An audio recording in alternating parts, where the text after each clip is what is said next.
आइए आप सभी का एक बार फिर से स्वागत है हमारे YouTube चैनल पर। और आज हम आप सभी के बीच में एक नया टॉपिक लेकर आए हैं, नया प्रकरण लेकर आए हैं जिसका नाम है लघुत्तम समापवर्ती। अंग्रेजी में इसको बोलते हैं, मतलब कि सबसे छोटा से छोटा गुणज। और इसके विषय में चर्चा करेंगे। और इसके पहले वाली वीडियो में हमने आपको अपवर्त्य के विषय में बता दिया था कि अपवर्त्य होता क्या है, अपवर्तक के भी विषय में बताया था और यह भी बताया था कि इसका प्रयोग कहाँ कहाँ होगा। आइए हम आपको इस वीडियो में बताएंगे कि अपवर्त्य का किस प्रकार लघुत्तम समापवर्त्य में हम प्रयोग करते हैं और इसकी आवश्यकता क्या है और क्या डेफिनेशन है। डेफिनेशन आप देख सकते हैं, यहाँ पर लिखा गया है ये परिभाषा, वह छोटी से छोटी संख्या। आप सभी ध्यान से देखेंगे और लिख भी सकते हैं, समझ भी सकते हैं बहुत आसानी से। विथ एग्जाम्पल हम आपको बताएंगे कैसे इसको हम प्राप्त करते हैं और क्या इसकी ज़रूरत है। वह छोटी से छोटी संख्या जो दी हुई संख्याओं से पूर्ण रूप से विभाजित हो जाए। कोई संख्या दी गई हो, ठीक है, 2, 3, 4 संख्या दी गई हो, तो इन संख्याओं के आधार पर मुझे ऐसी संख्या निकालनी है, ऐसा अपवर्त्य छोटा से छोटा निकालना है जो इन सभी संख्याओं से पूर्ण रूप से विभाजित हो जाए। तो जो हमें प्राप्त होता है वही उन दी हुई संख्याओं का अपवर्त्य होता है। क्या? लघुत्तम समापवर्त्य।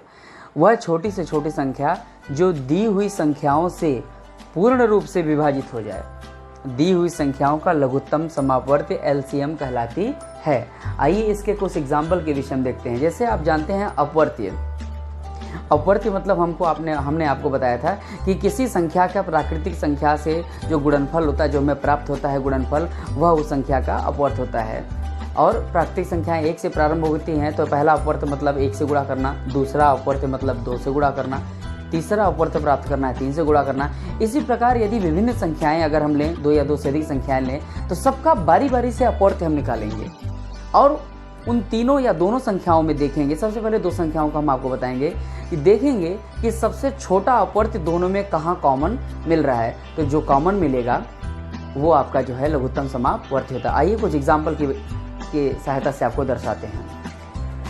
जैसे आपके सामने ये एग्जाम्पल है, 12 और 18 का हमको लघुत्तम समापवर्त्य छोटा फॉर्म है, LCM हमको ज्ञात करना है। तो कैसे ज्ञात करेंगे?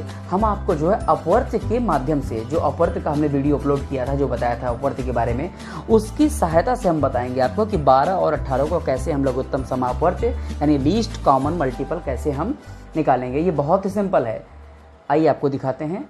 एक ये तरीका है और दूसरा तरीका अभाज्य गुणनखंड, भाग विधि। ये तमाम बातें हैं, हम आपको बारी बारी से बताते रहेंगे। फिलहाल आपको हम ये बताते हैं। जैसे ये 12 है तो 12 का हम अपवर्त्य लिखेंगे। जी हाँ, बिल्कुल सही। 12 का पहला अपवर्त्य आप सभी समझ गए होंगे, 12 एकम 12, 12 दूना 24, 12 तियाँ 36, 12 चौक 48, 12 पंजे 60, 12 छक 72, 12 सत्ते 84, 12 अट्ठे 96, 12 नवा 108, 12 दहम 120। उसी तरह अब 18 का हम अपवर्त्य लिख लें।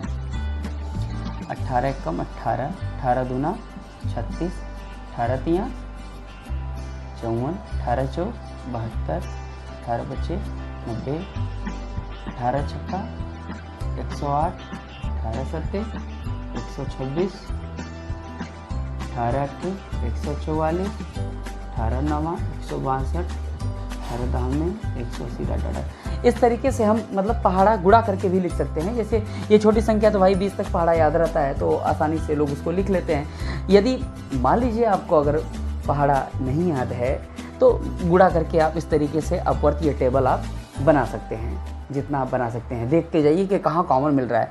तो आप देख सकते हैं जैसे यहाँ पे पहला 12 है, यहाँ 18 है, यहाँ 24, यहाँ 36, यहाँ भी 36, तो एक ये कॉमन मिल गया आपका 36। ये देख लीजिएगा आप ध्यान से, ये 36 यहाँ, ये इसमें पहला 36 और यहाँ पे पहला 36। ये बात अलग है कि यहाँ पे ये तीसरे नंबर पे आया और ये दूसरे नंबर पे आ गया, इससे मतलब नहीं है। हमको ये देखना है कि पहले कॉमन कौन मिल रहा है। तो पहले 36 ही कॉमन मिला, उसके बाद देखिए और कोई कॉमन है, जैसे 48 है, 60 है, ठीक है, ये 72। आप ये देख सकते हैं ये 72 भी आपका कॉमन मिल गया, 72 भी कॉमन मिल रहा है। लेकिन ये छोटा नहीं है, और भी कुछ हम देख सकते हैं और कुछ कॉमन मिल रहा है। तो आप देख सकते हैं कि ये 108 भी यहाँ पे, ये 108 भी कॉमन मिल रहा है। तो क्या क्या अभी तक हमने जो लिखा है उसमें आप देख सकते हैं तो आप देख सकते हैं यहाँ पर जो समापवर्ती आपको मिल रहा है, जो कॉमन क्या क्या मिल रहा है, एक 36 मिला है आपका, और एक 72 मिला है,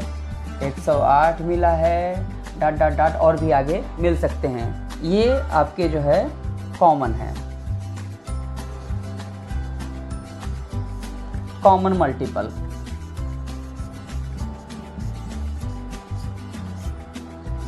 उभयनिष्ठ गुणज, ठीक है, आपको क्या क्या मिला, 36, 72, 108। तो इसमें सबसे छोटा कौन है, तो सबसे छोटा आपको मिलेगा कौन है, लघु, लघु माने छोटा, तो सबसे छोटा क्या आपको मिला, सबसे छोटा 36 है। तो आपका आंसर हो जाएगा उत्तर लसर, ये हो जाएगा आपका 36। तो 36 जो संख्या हमको प्राप्त हुई है, आप देख सकते हैं, समझ सकते हैं, आप देख सकते हैं कि ये 12 और 18 का हमको जो लस प्राप्त हुआ है, लघुत्तम छोटा छोटा समापवर्ती सबसे छोटा 12 और 18 में क्या मिला है, 36। तो ये जो 36 है, ये 12 से भी, ये दी हुई संख्या कौन कौन है, 12 और 18, ये 12 से भी विभाजित हो जाएगा और ये 18 से भी विभाजित हो जाएगा। 12 तिया 36 और 18 दूना 36। भागफल जो पूर्ण रूप में प्राप्त होगा हमेशा इस पर 0 मिल जाएगा। अच्छा, इसके बाद आप देख सकते हैं, जैसे ये हमको 36 प्राप्त हो गया, अगर ये 72 है तो 72 भी 12 से विभाजित होगा, 12 छक 72, और 18 भी होगा, 18 चौक 72। आप देख सकते हैं ये 72 भी विभाजित होगा। इसी प्रकार 108 भी विभाजित होगा। तो और भी गुणक होंगे, कोई ना कोई कॉमन मिलेंगे जो विभाजित होंगे, लेकिन वो सब लघुत्तम समापवर्ती नहीं होंगे। लघुत्तम समापवर्ती कौन होगा, जो सबसे पहले सबसे छोटा मिलेगा, यानी 36, यही इसका जो है एलसीएम होगा, लघुत्तम समापवर्ती होगा। तो ये अपवर्त्य विधि से हम इसका एलसीएम इस तरीके से निकाल सकते हैं। अब हम आपको बताएंगे अभाज्य गुणनखंड के द्वारा कैसे हम प्राप्त करेंगे 12 और 18 का लस। आइए देखते हैं। आइए अब 12 और 18 का लस फिर से निकालते हैं अभाज्य गुणनखंड विधि के द्वारा। कैसे इसको हम प्राप्त कर देंगे, कैसे इसको करेंगे, आइए देखते हैं। सर्वप्रथम हम क्या करेंगे कि 12 का अभाज्य गुणनखंड करेंगे। बच्चों, हमने आपको इसके पहले वाले वीडियो में विभाज्यता से संबंधित कुछ जानकारियाँ दी थी, कौन संख्या किससे कटेगी, कैसे किससे विभाज्य होगी। तो 12 का अगर हम खंड करें तो किसी को 2 पार्ट में कर सकते हैं। जैसे इसको लिख सकते हैं 4 तिहाई 12, तो 3 तो अभाज्य हो गया, 3 अब किसी से नहीं विभाजित होगा। तो 4 की विभाज्यता आगे अगर हम बढ़ाएं तो 4 को लिख सकते हैं 2 गुणे 2, ये 3 पहले से ही है, तो देखिए 2 दूना 4 और 4 तिया 12। तो ये 12 के क्या हो गए, अभाज्य गुणनखंड, इसको बोलते हैं प्राइम फैक्टराइजेशन। अभाज्य गुणनखंड से तात्पर्य है कि वह संख्या जो केवल अपने ही से कटे, स्वयं से कटे और एक से कटे, उसको बोलते हैं अभाज्य संख्याएं बोलते हैं। आगे देखते हैं, आगे 18 का हम आपको बताते हैं। 18 का आप देख लीजिए किस तरह 18 का करते हैं। ये 18 है, इसको करेंगे हम, आप जानते हैं 9 दूना 18, तो 9 को भी आप फैक्टराइज कर दीजिए, 3 त्रिका 9 दूना 18, और अच्छे से लिखना है तो पहले छोटा लिख लीजिए, 2 गुणे 3 गुणे 3, ये हो गया अभाज्य गुणनखंड। तो 12 के अभाज्य गुणनखंड आपको क्या मिले, 12 के अभाज्य गुणनखंड आपको मिले 2 गुणे 2 गुणे 3। अच्छा, 18 के अभाज्य गुणनखंड क्या मिले भाई, तो देख लिया जाए, 2 गुणे 3 गुणे 3। तो लस क्या लिखेंगे, लघुत्तम समापवर्त्य। रिजल्ट पर आते हैं, आंसर की तरफ बढ़ते हैं। कैसे निकलेगा, बराबर जो कॉमन है उसको पहले एक बार लिख लीजिए। तो कॉमन है 2, यहाँ पे लिख लीजिए, गुणे, ये कॉमन है 3 लिख लीजिए, ठीक है। अब इसके बाद जो कॉमन नहीं है, दोनों में जो बचा है उसको लिख लीजिए। ऐसे यहाँ लिख सकते हैं, एक यहाँ पे 2 है और एक ये 3 है। अब सबका गुणा कर दीजिए, 2 तिया 6, 6 दूना 12, 12 तिया 36। तो अभाज्य गुणनखंड के माध्यम से भी हमारा उत्तर कितना आ गया, 36 आ गया। ठीक है बच्चों, अब आगे आपको बताते हैं। तो आपने देखा कि अभाज्य गुणनखंड के माध्यम से भी आपका उत्तर 36 ही आया। अब हम आपको बताएंगे एक विधि है भाग विधि, उसके द्वारा हम आपको बताने जा रहे हैं।